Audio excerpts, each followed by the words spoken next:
ठरलं तर मग या मालिकेच्या येणाऱ्या भागामध्ये आपण पाहणार आहोत की इकडे आता पाहणार आहोत की ते अस्मिताची एंट्री झालेली असते, कारण की अस्मिताचं लग्न झाल्यानंतर ती सासरी गेलेली असते आणि तिने सांगितलेलं असतं की सगळ्या घरातल्यांना की ती आई झाली होणार आहे. त्यामुळे घरातल्या सगळ्यांना खूप आनंद झालेला असतो. त्यामुळे ते अर्जुन, अश्विन, कल्पना, पूर्णाई, प्रताप या सगळ्यांना आनंद झालेला असतो. परंतु इथे अस्मिताला प्रियाच पाहिजे असते, कारण की तिचं सायलीने काय वाटोळं केलं असतं देवाला माहीत. पण त्याच टायमाला हे सगळं घडत असताना सायली पण त्या सगळ्या आनंदामध्ये सामील होते. पण सायलीच्या बाबतीत खूप वाईट घडलेलं असतं आणि तिला जेलमध्ये राहून यायला लागलेलं असतं. ते सगळ्यांनी उपवासाचं ठरवलेलं असतं आणि ते प्रियाने उपवासाच्या नावावर सगळं अरबट चरबट वेफर चिप्स सगळं खाल्लेलं असतं. ते प्रिया कल्पनाला सांगते सायलीने उपवास सोडला आहे आणि ते बघ ती काय काय खाते. पण त्या टायमाला प्रियाबरोबर अस्मिता पण असते आणि अस्मिता ही प्रियाला मिळालेली असते आणि ती सांगत असते की सायलीच्या रूम मध्ये हे सगळं मिळालेलं आहे. आणि कल्पनाला हे सगळं ऐकून आश्चर्य वाटतं, कारण की सायली ही सगळं देवाचं करत असते आणि तिला उपवास ती एकदम कडक करत असते. हे सायलीला समजल्यानंतर सायली प्रियाच्या रूम मध्ये जाते आणि ती झडती घ्यायला लागते आणि ती झाडू बिडू घेऊन जाते. तर तिला बघतं तिच्या रूम मध्ये चिप्स आणि वेफर सगळं मिळतं. म्हणजे सायलीला समजलं असतं की हे सगळं प्रिया आणि अस्मिताचं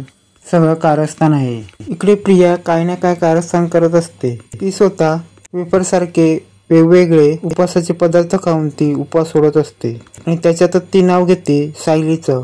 पण सायली तिचा चांगलाच भांडा फोडते. तिच्या रूम मधनं उपवासाचे पदार्थ, बटाटा चिप्स, वेफर हे सगळे बाहेर काढते आणि बोलते हे कोणी खाल्लंय. आणि ते सायली सांगायला लागते की हा रूम मध्ये तिचा पसारा आणि हे कोणी खाल्लं.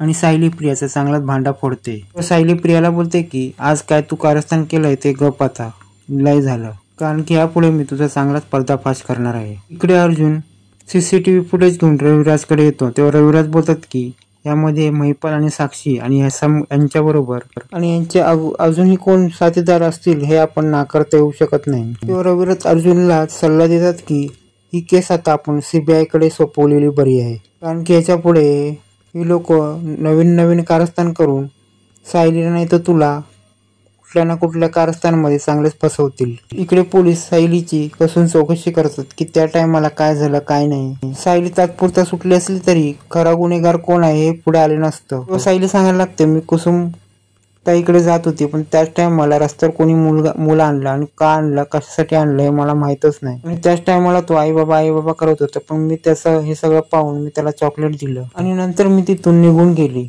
तेव्हा तिथे पोलीस बोलतात की हा मुलगा मार्केटमध्ये राहत असतो, पण त्याच टायमाला त्याला तिथे कोणी आणलं ह्याची आता आपल्याला चौकशी केली पाहिजे.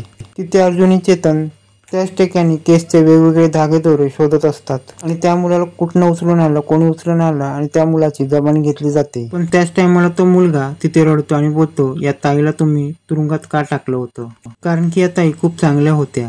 इथे पोलीस बोलतात की सायली मॅडम आम्हाला माफ करा, कारण आम्हाला सांगितल्याप्रमाणे आम्हाला चौकशी करावी लागली आणि तुम्हाला अटक करावी लागली. आणि तेव्हा पोलीस अर्जुनची माफी मागतात आणि बोलतात सॉरी.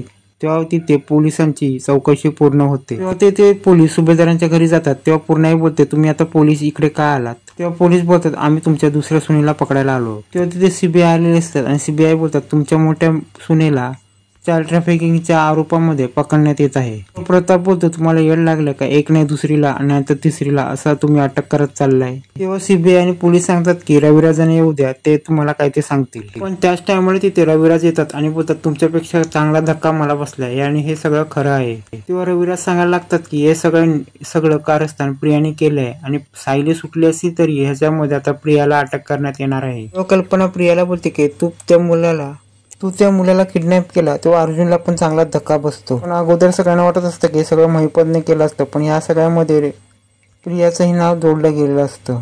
तेव्हा प्रतिमा तिथे येते आणि बोलते की हे सगळं असंच आहे, कारण की त्या टायमाला प्रिया ही महिपतला भेटायला गेली तेव्हा तिचा मी पाठलाग केला होता आणि त्यानंतर मला समजलं की ही महिपत आणि साक्षीला भेटते. तेव्हा प्रतिमा बोलते की आजपर्यंत सायलीवर खूप अन्याय झाला, त्याच्या पुढे सायलीवर कोणीही पण अन्याय केला तर मी तिला सोडणार नाही. तेव्हा अर्जुन सगळ्यांना सांगतात की ही मुलगी या घरात आली आणि ही या घरात राहून ती त्या महिपतला मदत करत आहे. आणि रविराज प्रियाला सांगायला लागतात की हे सगळं करून पण तू सायलीला चाइल्ड ट्रॅफिकिंग मध्ये अडकवत होतीस, पण हे सगळं तू केलंस आणि ह्याच्यामध्ये तुला आता मी सोडू शकत नाही. आणि रविराज पोलिसांना सांगतात की हिला आता तुम्ही घेऊन जावा आणि हिला मी आता जामीन करायला पण येणार नाही, तो महिपत शिकरे येईल काय तो बघेल. तेव्हा पूर्ण प्रियाला बोलायला लागते ज्या महिपतनी प्रतापला अडकवण्याचं काम केलं त्यामुळे पण तू मदत करतेस आणि त्याला सपोर्ट करतेस. तो पुन्हा बोलते प्रियाला, तू या घरामध्ये राहू नको, तू इकडून निघून जा. कल्पना रागाने बोलते की हिच्यामध्ये प्रतिमा आणि रविराजांचे गुण दिसतच नाही आणि हिला आता इथून या घरातून आताच्या आता बाहेर केलं पाहिजे.